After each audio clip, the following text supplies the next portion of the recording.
Hello, what's up mga tol? Sa video na to mga tol, i-share ko sa inyo kung paano nga ba mag-wiring ng hazard gamit lang yung stock na switch. Hindi na kailangan ng ibang switch mga tol, o hindi na kailangan magbutas sa motor o magkabit ng ibang switch. Stock lang yung gamit natin. Tapos sa wiring pala nito mga tol, kailangan natin ng tatlong klase na component. Ito ay mini relay, 5 pin, 12 volt to 24 volt. Pwede yung 12 volt lang mga tol. Tapos kailangan din natin ng capacitor, polarized capacitor na 1000 UF 16 volt. Tapos kailangan din natin ng tatlong diode mga tol. Yung code ng ating diode tol 1 ampere ay N4007 mga tol. Kailangan natin yan suldahin mga tol. Ganito yan mga tol. Sundan nyo lang yung ating diagram. Sa part na to mga tol, yung negative ng ating capacitor at mini relay, pinagsama natin. Tapos sa left side mga tol, yung positive ng ating capacitor, pinagsama natin sa positive ng ating mini relay. Yan.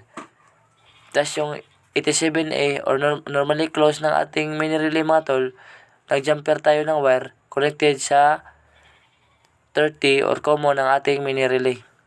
Yan. Tapos sa left side mga tol, yung normally open dyan mga tol, or 87, connected yan papunta sa ating signal light. Pwede sa left, pwede din sa right mga tol.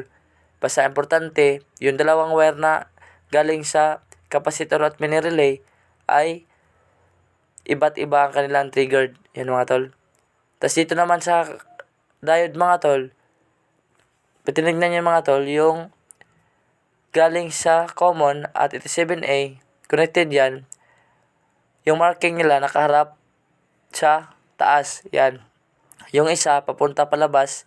Tapos yung isa na diode nakaharap pabalik papunta sa ating positive ng ating mini relay at ng ating capacitor.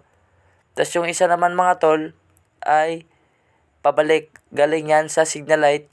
Tapos bumalik papunta sa positive ng ating capacitor. Yan mga tol. Bali, ang purpose niyan mga tol, kaya ganyan, yung pag nag-signal light tayo mga tol, yung galing sa taas, sa signal light, pupunta sa diode, magta-travel, tas connect sa ating capacitor para malagyan ng load ang ating capacitor. Para may load siya na voltahe mga tol. Okay mga tol, i-wire na natin sa motor.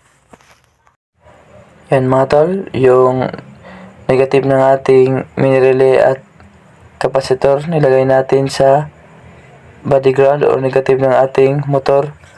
Tapos sa normally open naman nilagay natin sa left signal light.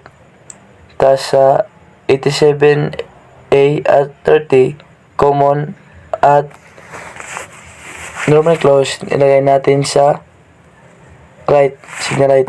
Okay mga tol.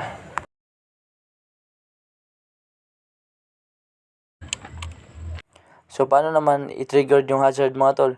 Pag nag-hazard kayo, sa normal mga tol, pag nag-signal light kayo, pag nag-left kayo, i-bike nyo sa gitna. Pag na-right kayo, tas i-bike nyo sa gitna. Pero kung gusto nyo naman mag-hazard mga tol, pag nag-left kayo, i-diretso nyo sa right. Huwag nyo na i-bike sa gitna para ma-trigger yung hazard. Pero pag hindi naman ma-triggered mga tol, hanapin nyo lang yung kanyang triggered.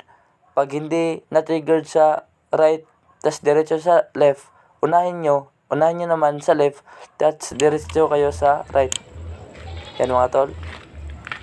Yan lang yung video tutorial natin mga tol. Maraming salamat. Sana may natutunan kayo sa ating video tutorial. Huwag nyo palang kalimutan mag-like at subscribe at pakihit na din sa notification bell para lagi kayong updated sa susunod natin na video. Thank you. Bye-bye.